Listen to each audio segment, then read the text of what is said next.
사람은 혼자 살아갈 수 없는 존재입니다. 우리가 만약 무인도에 홀로 남겨져서 평생 혼자 살다 죽는다면 몰라도 그런 일은 소설 속에서나 가능한 일이지 우리는 절대 혼자 살아갈 수 있는 존재가 아니에요. 그러다 보니까 이 수많은 사람들 가운데 우리가 살아가야 되다 보니 우리가 늘 누군가에게 영향을 받고 또 영향을 주면서 살아갈 수밖에 없다는 것입니다. 내가 원하든 원하지 않든 의도하든 의도하지 않든 간에 우리는 늘 주변 사람들에게 영향을 주거나 받으면서 살아갈 수밖에 없는 존재다. 그래서 우리는 두 가지를 정말 조심하고 또 노력을 많이 해야 합니다. 첫 번째는 뭔가 하면 우리는 내 주변 사람들에게서 뭐를 받도록 노력해라? 선한 영향력을 받을 수 있도록 노력을 해야 된다. 만약 나한테 악한 영향력을 끼치는 사람이 있다면 멀리 하십시오. 나는 아무리 저 사람하고 가까이 있어도 절대 그 사람한테 나쁜 영향 받지 않는다, 이렇게 자신하지 마시기 바랍니다. 가까이 지내면 무조건 영향을 안 받을 수가 없어요. 제가 중학교 때였던 것으로 기억이 납니다마는 한자 교과서에 이런 말이 나온 적이 있습니다. 근주자적이요 근묵자흑이다. 이 말이 수십 년이 지났는데도 제가 생생하게 기억이 납니다. 제가 한자 공부 잘했거든요. 여러분 무슨 뜻인지 아세요? 이 말이 근주자적이라, 붉은색을 가까이 하면 붉은색이 물들 수밖에 없고, 묵은 먹이죠. 먹을 가까이 하면 검게 물들 수밖에 없어진다, 이런 뜻이죠. 사람이 어떤 환경에 사느냐, 어떤 사람과 가까이 하고 어울리냐에 따라서 그 성품과 행동은 영향을 받을 수밖에 없게 된다는 뜻입니다. 그렇게 배웠습니다. 그래서 인간관계에 있어서도 좋은 벗과 늘 함께하면 선한 영향을 받은 것이고, 나쁜 벗과 함께하면 악해지는다는 교훈이다, 그렇게 배웠습니다.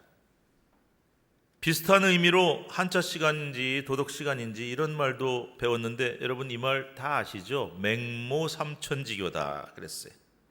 맹자 엄마가 3번 이사 갔대요, 아들의 교육을 위해서. 처음에는 무덤 근처에 살았는데 어린 맹자가 장례 치르는 흉내를 내면서 노니까 이거 교육이 안 좋다, 이사를 갔어요. 시장 근처로 갔는데 어린 맹자가 또 장사꾼들 흉내를 내면서 떠드는 모습을 보고 이 역시 교육에 좋지 않다 싶어서 마지막으로 이사 간 곳이 학교 근처인데, 어린 맹자가 예절을 익히면서 학문을 본받는 모습을 보고서야 그곳에 정착하게 됐다라는 이야기죠. 그렇습니다. 인간은 절대 주변 환경이나 주변 사람들로부터 자유로울 수 없습니다. 함께 살아가기 때문에. 나는 아무리 아니라고 해도 반드시 영향을 받게 돼 있어요. 그러니 내 주변에 나한테 악한 영향력을 끼치는 사람이 혹시라도 있다면 가급적 멀리 하십시오. 물론 최선의 시나리오는 그 사람이 선한 사람으로 변화되는 것이지요. 그러나 저나 여러분이나 다 잘 알지 않습니까? 사람 변하기 참 어렵습니다. 그래서 멀리하는 것도 좋은 방법이에요. 신앙적으로 이 사실이 얼마나 중요한지 모릅니다. 좋은 신앙의 벗을 찾으셔야 돼요. 신앙생활은 절대 혼자 하는 게 아니기 때문에, 특히 교회 안에서 그리고 교회 밖에서도 나한테 좋은 신앙의 본이 되고 좋은 영적인 영향력을 끼칠 수 있는 신앙의 벗을 꼭 찾아서 가까이 하시기 바랍니다. 그리고 혹이라도 나쁜 영적 영향을 끼치는 사람이나 환경이 있다면 가급적 멀리 하세요. 이것이 여러분의 영혼을 지키는 최선의 방법입니다. 혹시 그 사람이 나하고 아주 가까운 곳에 있다 할지라도, 구체적으로 예를 들어 볼까요? 혹시 우리 남선교회나 여전도에 같이 활동한다, 아니면 같은 부서에서 봉사하는 사람이다, 혹은 같은 구역이나 이렇게 가까운 친하게 지내는 그룹 속에 있다 할지라도 그런 인간적인 인연 때문에 연연하면서 그 관계를 지속해 나가면 안 됩니다. 내가 단호하지 못하면 반드시 나한테 영향을 끼치고 문제가 생기기 때문이에요. 사도 바울은 고린도전서 15장 33절에 이렇게 말씀하고 있습니다. 읽읍시다. 속지 말라. 악한 동무들은 선한 행실을 더럽히나니. 그렇습니다. 나에게 영적으로 악한 영향을 끼치는 동무들, 아니죠. 그 사람들은 동무가 아니죠. 그런 사람들은 오히려 나의 영혼을 더럽히는 자들이죠. 그러니까 정신 바짝 차리고 경계하고 거리를 둘 수 있어야 된다. 반대로 나한테 선한 영향력을 끼치고 영적으로 좋은 영향력을 끼치는 사람이라면 어떻게든지 그와 가까워지도록, 가까이 지내도록 애를 쓰십시오. 자주 만나고 대화하세요. 물론 신앙적인 대화겠죠. 우리 신앙생활에서 절대 혼자 하는 것이 아니기 때문에 절대적으로 중요한 게 그 교회 안에서 혹은 신앙적으로 만나는 사람인데, 이렇게 돼야 우리 신앙이 성장할 수 있고 건강해질 수가 있어요. 그래서 굉장히 중요합니다. 그래서 그의 선한 영향력을 최대한 받도록 우리는 노력을 많이 해야 된다. 중요하죠. 우리가 영향력에 대해서 정말 조심하고 노력해야 될 두 번째가 있습니다. 한번 같이 읽어볼까요? 시작. 내 주변 사람들에게서 선한 영향력을 끼치도록 노력해야 한다는 것입니다. 내가 다른 사람들한테 선한 영향력 끼치도록 해라. 앞서 말씀드린 것처럼 나도 내 주변 사람들에게 악한 영향력 안 받도록 차단도 할 줄 알아야 되고, 선한 영향력을 받도록 노력을 해야 되는 것과 같이 나 역시 누군가에게 끊임없이 영향력을 미치며 살아가는 존재이기 때문에 반드시 내 주변 사람들에게 악한 영향력이 아닌 선한 영향력, 선한 영적 영향력을 미치도록 살면서 노력해야 한다는 것입니다. 기억하십시오. 여러분의 모습이, 특별히 나의 행동이나 언어, 말 한마디, 그리고 여러분의 성품과 여러분이 살아가면서 하는 수많은 결정들은 반드시 누군가에게 영향을 끼치게 돼 있어요.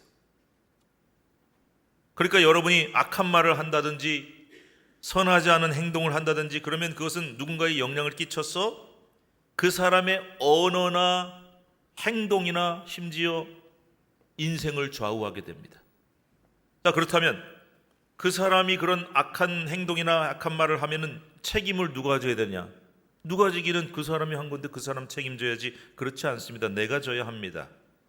하나님이 나에게 책임을 물으시기 때문이에요. 너한테 나쁜 영향 받아서 저렇게 된 거 아니냐? 좀 무섭지 않으세요? 그러니까 나부터 잘해야 됩니다. 꼭 기억하시기 바랍니다. 그런데 너무나 당연한 얘기 하나 해볼까요? 이렇게 내가 하는 말이나 행동이나 모든 게 남에게 영향을 끼친다고 했는데, 그럼 그 중에서도 누구한테 제일 큰 영향을 끼칠까요?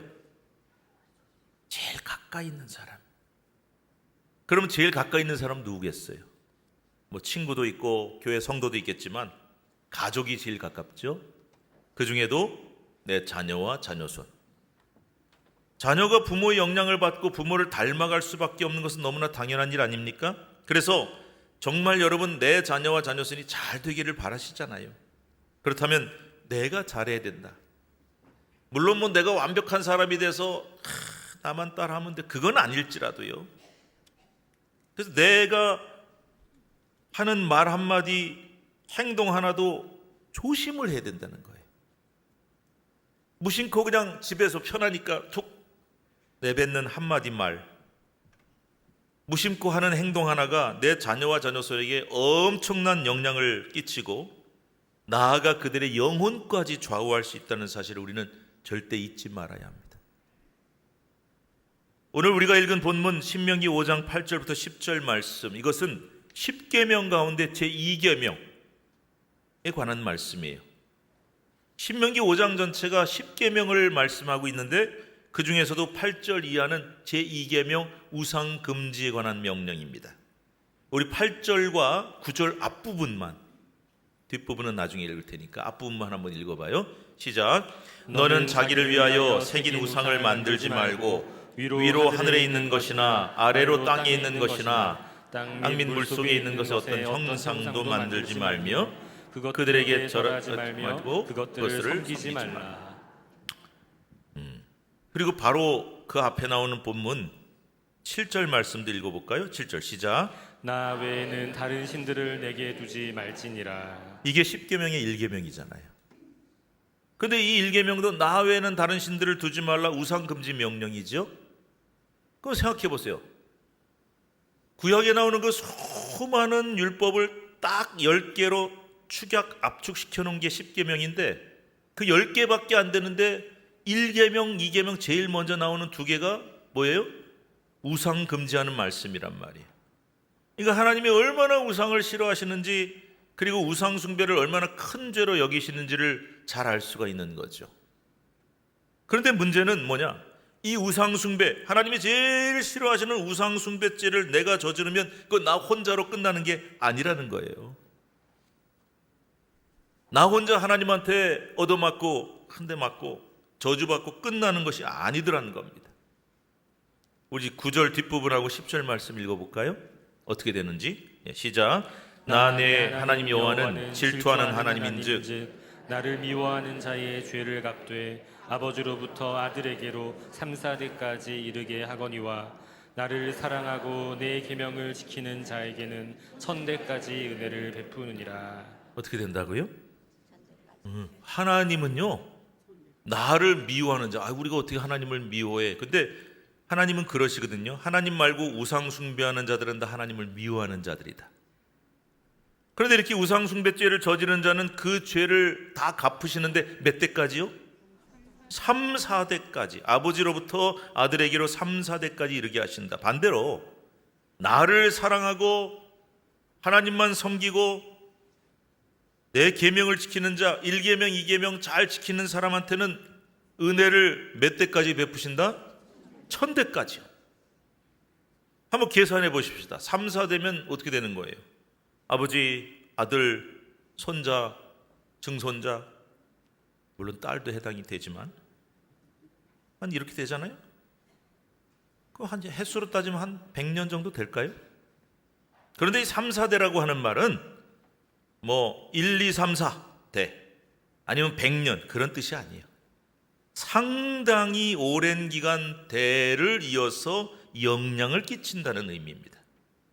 그러니까 할아버지의 죄가 아들에게로 손자에게로 심지어 증손자 증손녀까지 악한 영향을 끼치게 된다.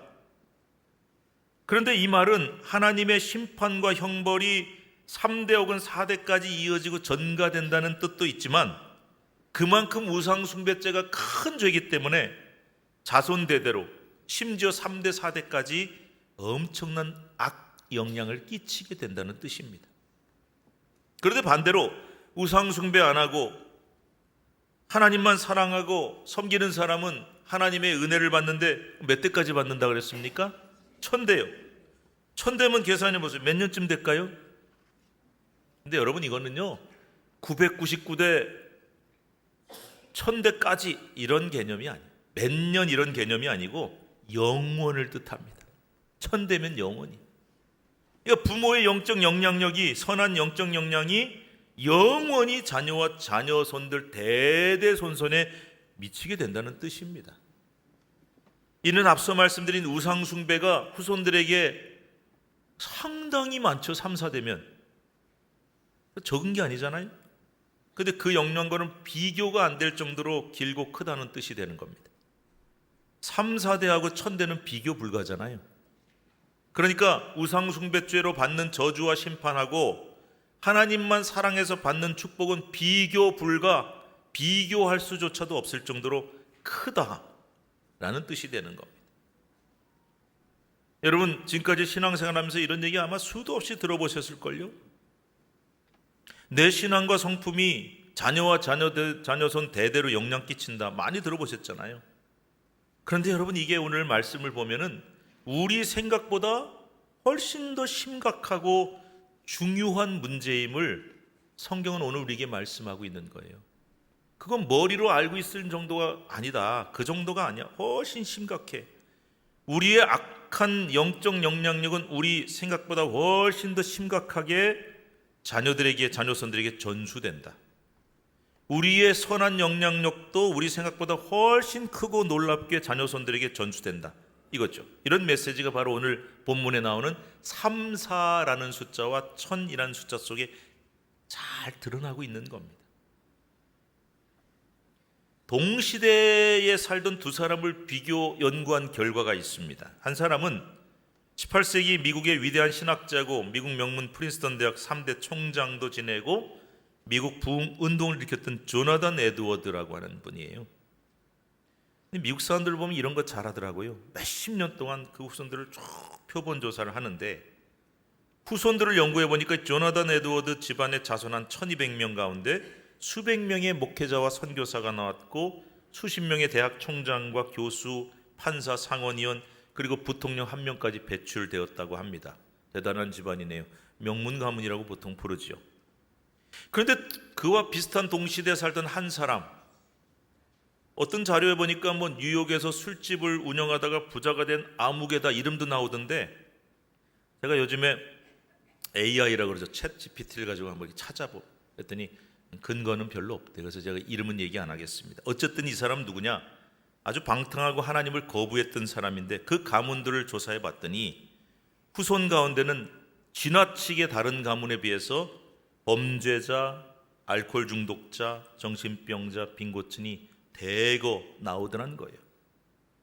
그러니까 이 두 사람의 후손들을 비교한 자료는 한 가문이 그 사회 전체에 미치는 영향력이 얼마나 큰지도 보여주고 있지만 그보다 더 중요한 것은 그 한 사람, 한 부모의 영향이 자녀와 후손들에게 얼마나 큰 영향을 미치는지를 극명하게 보여주는 예가 되는 겁니다.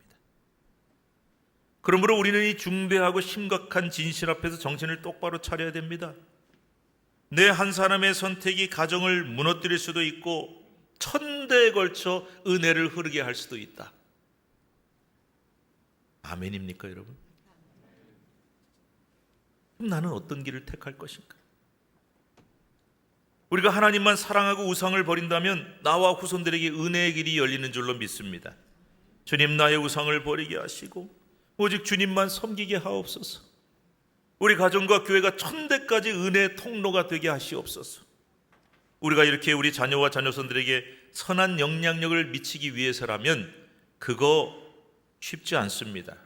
그냥 자동으로 되는 거 아닙니다. 그래서 맹모 삼천지교, 맹자 엄마가 3번 이사했다면서요.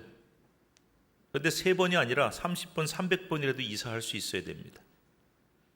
뭐 요즘에 사실 뭐 요즘 말로 하면 맹자 엄마도 좋은 학군 찾아서 이사 간 거 아닙니까? 근데 우리는 좋은 학군만 찾지 말고 정말 이 아이의 신앙을 위해서 얼마든지 이사할 수 있다. 자녀에게 좋은 영향력을 끼치도록 노력을 많이 하고 투자를 해야 된다는 겁니다. 자녀들이 좋은 학교 진학하고 좋은 직장 가는 일만 위해서 투자하고 노력할 게 아니라 그보다 몇 배, 아니 비교조차 할 수 없이 더 중요한 그들의 영혼을 위해서, 그들의 구원과 영적 성장을 위해서 우리는 정말 모든 것을 투자하고 희생할 각오가 되어 있어야 한다는 것입니다. 반드시 그래야만 내 자녀와 자녀 대대손손이 천대에 걸쳐 하나님께 복을 받는 가문이 될 수가 있습니다. 우리 크리스천들 이 말씀 참 좋아요. 주여, 우리 가문이 천대에 걸쳐 복받기 원하는, 그냥 되는 게 아니라는 거예요. 여러분 꼭 믿으시기 바랍니다. 마지막으로요, 한 가지 더 생각해 볼 게 있어요. 자, 우리의 신앙과 태도가 우리 가정과 자녀와 자녀손들에게 큰 영향 미친다. 그런데 그것이 내 가정과 자녀손뿐만 아니라 교회와 기독교 전체에 미치는 영향력, 나아가서 사회 전체와 세상에 미치는 영향력도 생각을 꼭 해봐야 된다. 나는 예수를 사랑한다. 그러나 기독교인들은 싫어한다. 왜냐하면 그들은 예수를 닮지 않았기 때문이다. 이거 누가 한 말인지 혹시 아세요? 인도의 국부로 추앙받는 마하트마 간디가 한 말이라고 전해집니다. 그는 기독교인이 아니었어요. 힌두교 신자예요. 그런데 그의 말은 우리 기독교인들이 깊이 새겨 들어봐야 할 대목입니다.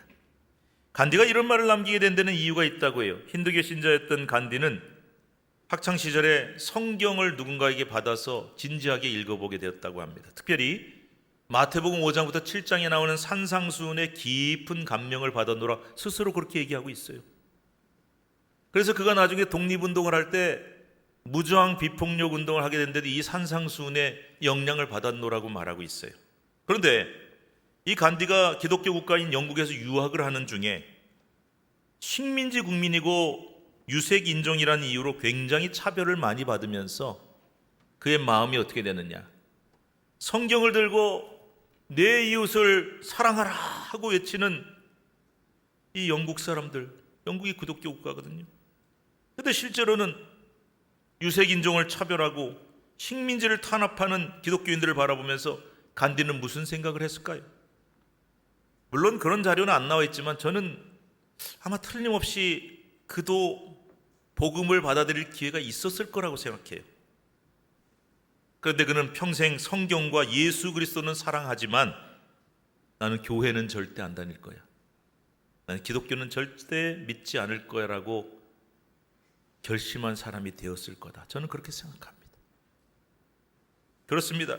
교회의 문을 막고 있는 사람 중에는 소위 예수를 믿고 하나님을 사랑한다는 사람들이 꽤 많습니다. 그런 얘기 들어보셨죠? 전도하니까 내가 아는 그 사람 때문에, 그 크리스찬 때문에 나 교회 안 나가, 내가 아는 그 교회 때문에 안 나가. 교회를 열심히 다닌다는 사람들 중에 오히려 그리스도의 향기가 아닌 악취를 풍김으로써 믿지 않는 사람들이 겨우 교회 문턱까지 나왔다가 코를 틀어막고 인상을 쓰면서 돌아서게 만드는 경우가 있다는 것입니다. 기독교인 개인뿐이겠습니까? 교회가 문제가 생기고 시끄러워지면 혹은 진정한 그리스도의 사랑을 보여주지 못한다면 그 교회만 문제가 되는 것이 아니라 오히려 교회가 전도를 가로막는 걸림돌이 되고 말 것입니다. 이거 참 이상하지 않습니까? 영혼 구원하고 복음 전하겠다고 교회를 세워놨더니 그 교회 때문에 오히려 전도의 길이 막히고 복음이 막힌다. 마하트마 간디를 유색인종이라는 이유로 차별한 기독교인들과 교회가 여기에 해당되겠죠. 이런 기독교인들은 교회의 선한 영향력을 회방하는 사람들입니다. 이런 교회는 선한 영향력을 끼치지 못하는 교회답지 못한 교회입니다. 그렇다면 우리 교회는 어떤 교회가 되어야 할까요? 우리 한 사람 한 사람은 어떤 크리스천이 되어야 할까요? 나 혼자 예수 잘 믿어서 천당 가고 우리 집안 잘 믿고 우리 자녀들 잘 믿어서 구원받으면 돼가 아니라, 저는요, 우리 믿음의 눈을 좀 더 크게 떠서 좀 많이 크게 보면 좋겠습니다. 나 혼자 잘 믿는 거, 우리 집안만 잘 믿는 거로 끝나서는 안 되는 거예요. 주님이 산상수훈에서 이렇게 말씀하셨잖아요. 너희는 세상의 소금이니 소금이 만일 그 맛을 잃으면 무엇으로 짜게 하리요? 너희는 세상의 빛이라 산 위에 있는 동네가 숨겨지지 못할 것이다. 우리가 세상의 소금이 되어서 이 맛없는, 살맛 안 나는 세상을 좀 맛있게 만들고 썩어가는 세상을 썩지 않게 지켜주는 방부제 역할을 해라. 소금 사명. 우리가 어두운 세상을 밝게 밝혀주는 빛이 되어야 한다는 빛의 사명, 이 두 가지 사명은 우리 그리스도인들과 한국교회가 이 사회와 온 세계를 향해 반드시 선한 영향력을 끼쳐야 한다는 말씀이 아니겠습니까? 주님의 엄중한 명령 아니겠습니까? 여러분, 샤넬 넘버 5로 가는 이 향수 이름 들어보신 적 있을 거예요. 이 샤넬 넘버 5는 1921년에 처음 출시돼서 100년 넘게 세계 여성들의 사랑을 받는 대표적인 향수인데, 제가 자료를 찾아봤어요. 이 향수는 프랑스 그라스 지방에서 재배되는 장미꽃과 자스민 향을 사용한 꽃향의 향수인데, 순수한 장미 오일 1kg을 얻으려면 장미 꽃잎을 얼마나 따야 될까요? 여러 자료가 있는데 제가 최대로 많은 거 얘기합니다. 최대 4톤이 필요하다 그래요. 4톤의 장미꽃잎이 있어야 1kg의 순수한 장미 오일을 얻을 수 있다. 그것도요, 동이 트기 전에 일일이 사람 손으로 따야만 그 향이 제대로 산다고 합니다. 우리가 좋은 향기를 내기 위해서는 투자하고 공을 들여야 할 것이 참 많은 거죠. 그렇습니다. 우리 그리스도인들이 사토의 사랑과 희생으로 세상을 섬기지 못한다면 우리는 절대 향기를 낼 수도 영향력을 끼칠 수도 없습니다. 우리가 엄청난 노력과 투자를 하지 않으면 불가능합니다. 아니, 우리가 향기를 못 내고 영향력을 못 끼치는 정도로 끝나는 게 아니라 우리가 오히려 선한 영향력을 방해하고 악취를 풍기는 존재가 될 수도 있습니다. 우리의 말과 자세 하나 때문에 오늘날도 수많은 간디를 교회에서 쫓아낼 수 있습니다. 그리고 사람들이 교회에 들어오는 문을 가로막는 존재가 될 수도 있습니다. 우리 교회 앞에서 사람들이 들어오려다가도 악취 때문에 코를 막고 돌아서게 만들 수도 있습니다. 올해는 우리 신촌교회 창립 70주년입니다. 이 뜻깊은 해에 우리는 많은 행사를 하고 또 의미 있는 일들을 했습니다. 그러나 정말 중요한 것은 이 뜻깊은 창립 70주년에 우리 신촌교회가 긴 역사와 더불어 우리 교회 이렇게 오래됐어를 자랑하는 것이 아니라 진정 아름다운 향기를 이 지역과 온 세상에 풍길 수 있는 교회, 선한 영향력, 강력한 영향력을 끼치는 교회가 될 수 있기를 바랍니다. 이것이 주님이 기뻐하시는 일입니다. 또한 내가 아름다운 향기와 같은 영적 영향력을 천대에 걸쳐 내 가정과 자녀들과 주변 사람들에게 끼쳐서 영원히 그곳에 은혜의 복이 흐르게 할 수 있는 크리스천이 되어야 합니다. 이렇게 될 수 있기를 간절히 축원합니다. 기도합시다. 하나님 아버지, 우리가 신앙생활하면서 예수 잘 믿어라, 천국 가야 된다, 부모의 태도와 신앙이 자녀와 자녀손들에게 오래 영향 미친다, 우리는 그리스도의 향기가 되어야 된다, 이런 말 정말 많이 들어봤습니다.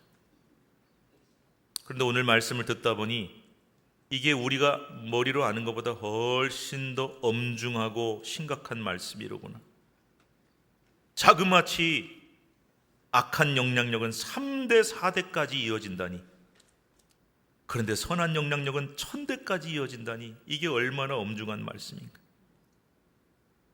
교회가, 크리스천들이, 한국교회가 온 세상의 빛이 될 수도 있지만 어둠이 될 수도 있고, 소금이 될 수도 있지만 짠맛을 잃고 버려질 수도 있다는 이 말씀이 얼마나 엄중한지 우리 마음속에 깊이 새기게 하시면서 오늘 나는 어떤 그리스도인이 되어 내 주변에, 특별히 내 가정과 자녀손들에게 영향을 끼칠 것인가, 우리 신촌교회는 어떤 교회가 되어야 할 것인가, 특별히 한국교회는 이 나라 이 민족 사회에 어떤 영향을 끼치는 교회가 되어야 할 것인가, 이 엄중한 말씀 앞에 우리 자신을 돌아보며 그 영향력을 아름답게 끼쳐갈 수 있는 저희가 되도록 도와주시옵소서. 예수님의 이름으로 간절히 기도드리옵나이다. 아멘.